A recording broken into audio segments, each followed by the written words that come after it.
Hey guys, welcome back to the channel.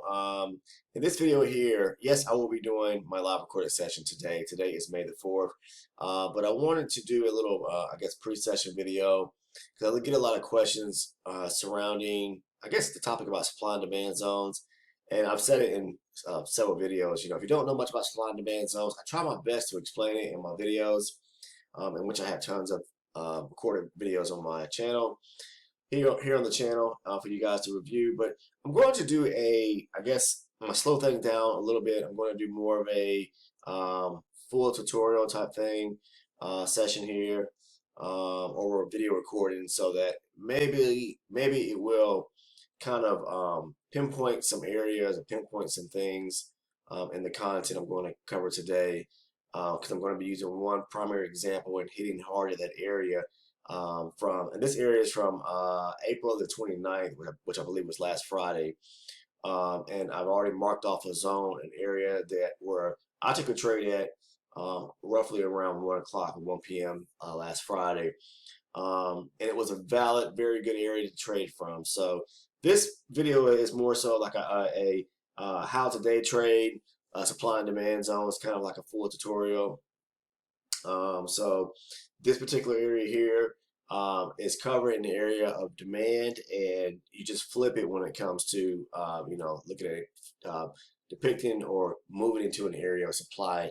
So basically, this would be my full tutorial, and an example of showing you how to actually trade, to actually enter what I look for before I actually enter that trade. So the moment I enter the trade, before I even enter the trade, what I'm looking for, the area I'm looking to get into the trade at, meaning that I have to see price stay above a certain area and do a certain, make a certain movement before I enter the trade. And then once I'm into that trade, I know exactly where I don't want to see price come back to, meaning pull back, meaning basically come back against me and where I need to get out at. So let's go ahead and jump into the video here.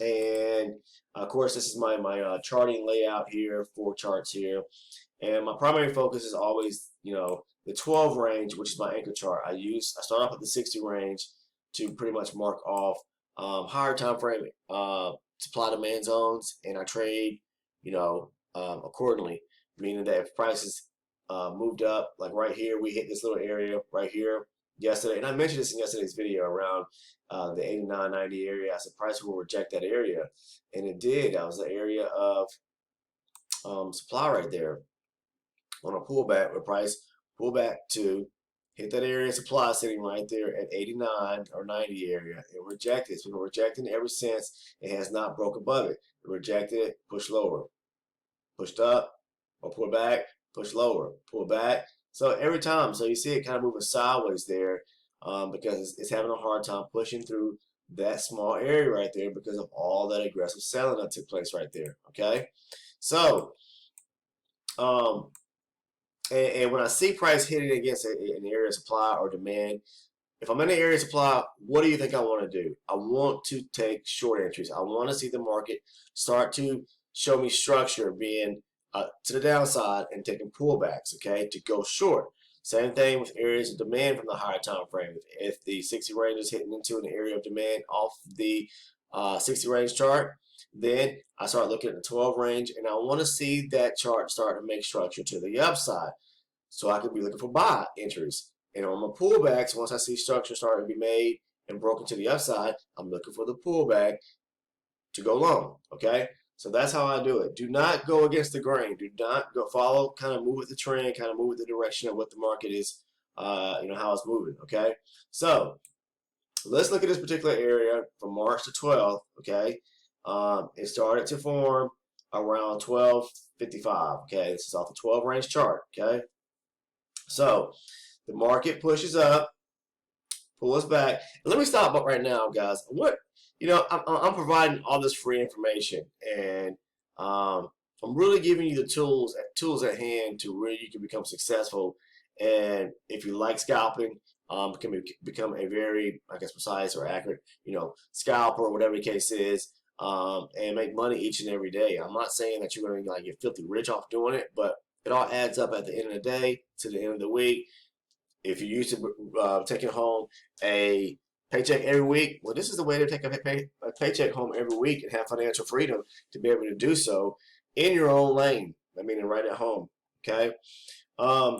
So, all I ask is that you please, guys, join the team, sub to the channel, because the more that I see that you guys are interacting with the channel, with me, asking questions or subbing to the channel, then the more I'll keep making this content. Like I said yesterday, and I've said it in several videos before, my whole goal in starting this channel was never to really do a lot of showing examples and the style and the way I trade. I'm not a teacher. I don't, profess to be one or whatever the case is. But I'm like to put, out there how I trade. So maybe that it will inspire other individuals. I'm not sure. Okay. But either way, I thank everyone who has currently subbed to the channel.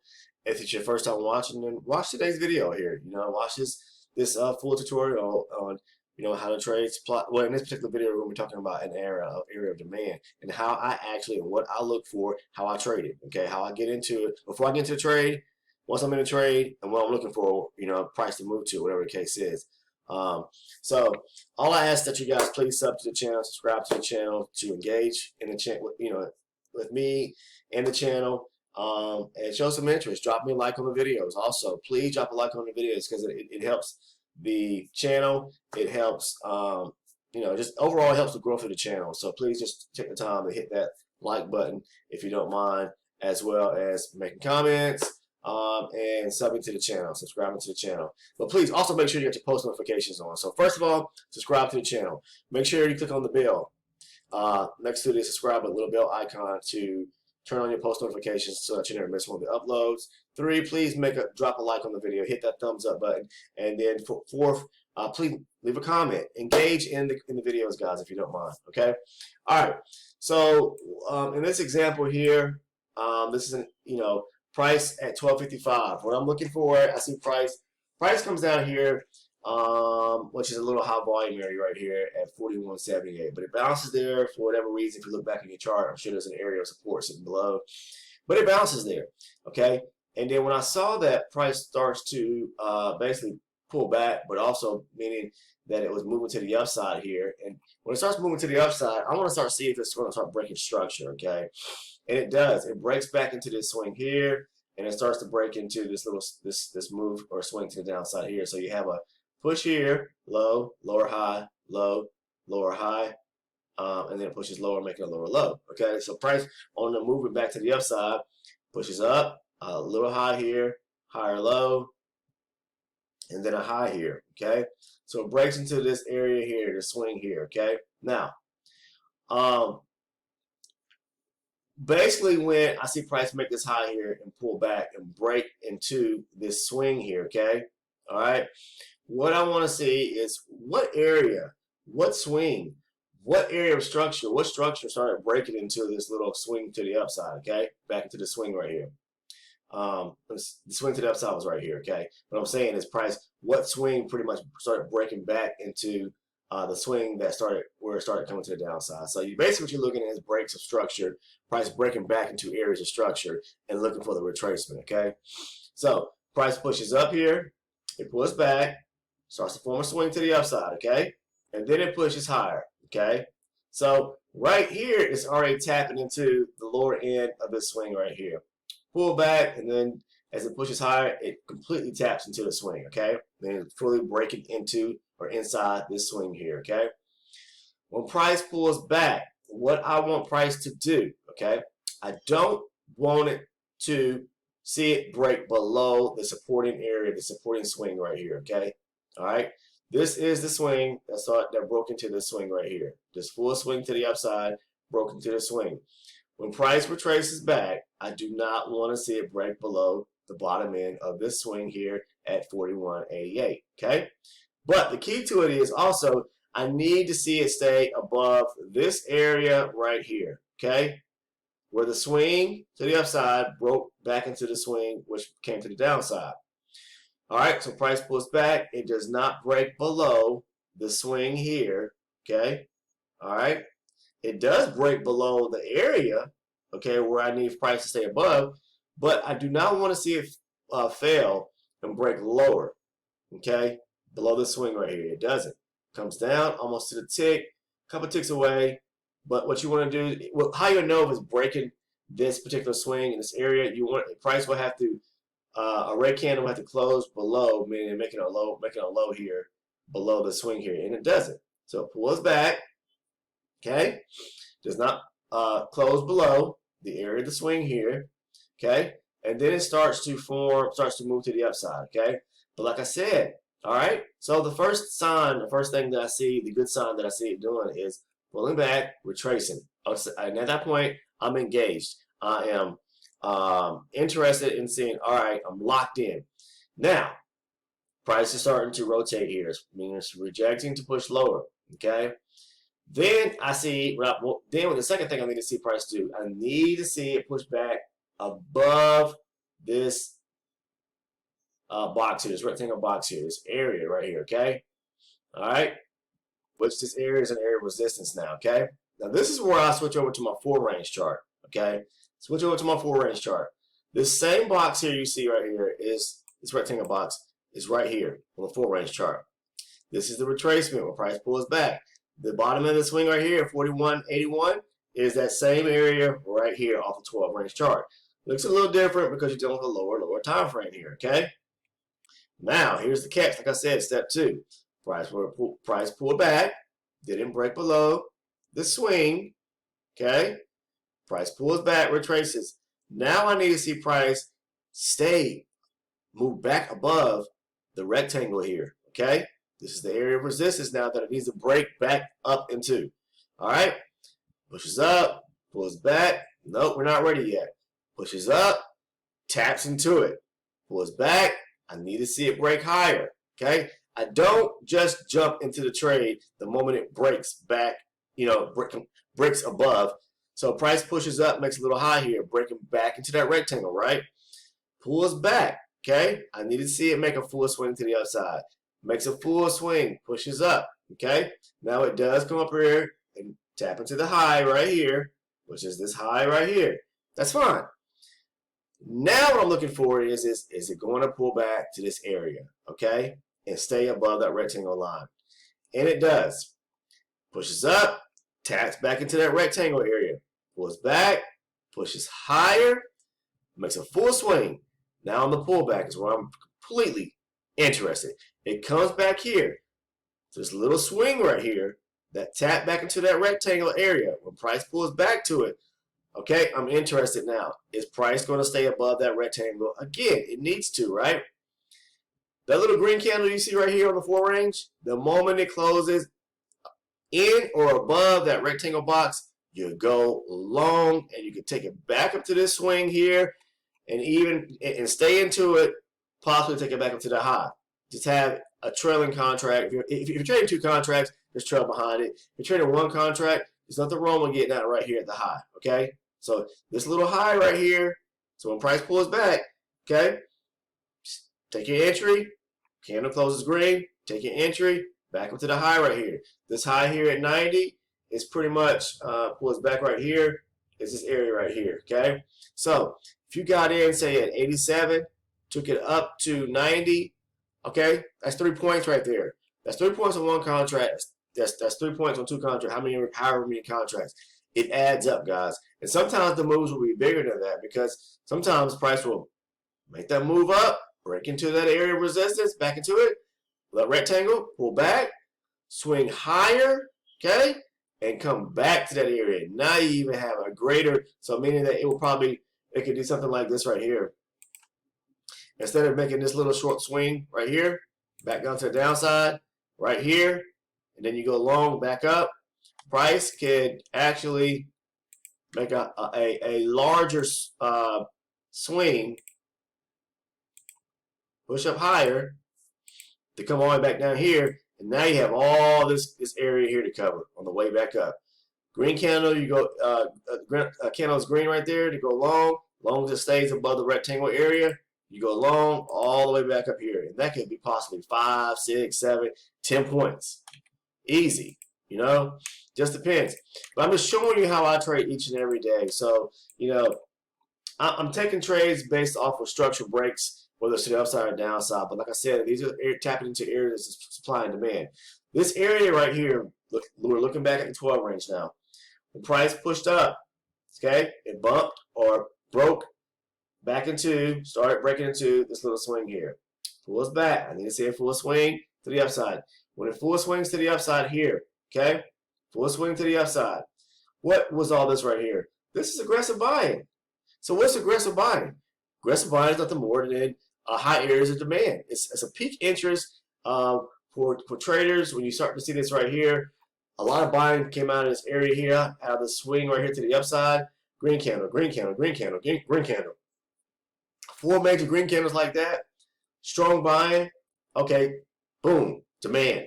Price pulls back to it. I'm interested in seeing what's going to happen. Okay, pulls back to it as long as it doesn't close below it. Okay, and then it can move back above this rectangle area. The moment it breaks back above that rectangle area on the pullback, I'm going long. Now, some people will actually jump into the trade the moment it breaks back into that rectangle area, meaning the moment it taps back into that rectangle area, breaks back, pulls back, and breaks back above this little high here, meaning forming a swing, breaks above. Some people are long right here. Okay, they're long right there. I don't trade that. I actually wait for the actual pullback, and sometimes you may not get the pullback. That's the thing about trading. So sometimes, taking that trade right there, the moment price breaks above, or right back above, meaning it makes a full swing back into that area, that rectangle there, they go long. If you do that, that's more on the aggressive end of trading, style trading. There's nothing wrong with that, because more than likely price will push higher. But I like to take a trade basically on the retest when price pulls back onto that retracement area right there. So, guys, it's just a few simple steps. This is kind of a short tutorial or full tutorial to let you know my style of trading in areas when prices in areas of supply and demand. And sometimes, this is an actual area of demand from the 12 range chart. Now, this is not even off the 60 range. So, you get areas of demands that you can trade from, even off of a lower time frame chart. Like this is an area of demand off of my anchor chart, okay? But one thing I don't do is just like as soon as price taps into an area on the higher time frame, whether it be supply like right here, hitting this area here, I just don't jump into a trade when I see the rejection right there. I have to see price, okay, it's hitting an area of supply, then I'm scaling down to my lower time frame. Make sure that it has full-on rejection and make sure I'm getting that confirmation to start looking for shorts, okay? So that's pretty much how I do it. That's an example, a full-on example of how I trade. In this example, this is an area of demand. Same thing if it was just, you just flip it if you're moving into an area of supply, same concept, okay? And that's pretty much all I have. Hopefully I went in detail to explain it. I don't know how to even go even in further detail and explain it because that's just as simple as it is. You just wait for the break of structure and then price forming an area of demand pretty much. Look for the aggressive buying or aggressive selling and price pull back to that aggressive area buying or aggressive area selling and look for the rejection. Wait for the rejection there. And that's how you trade areas of supply and demand. All right, guys, I'm going to wrap it up. I hope you guys found some value in the content in this video here. I wanted to put that out there because a lot of people ask questions about, for one, supply and demand, how I look at it, my inside or my mind frame of what I'm looking for before I when I get into a trade. So once I'm into that trade, guys, I do not want to see price break. Say, for instance, here, price, when it tap back into this area here, right?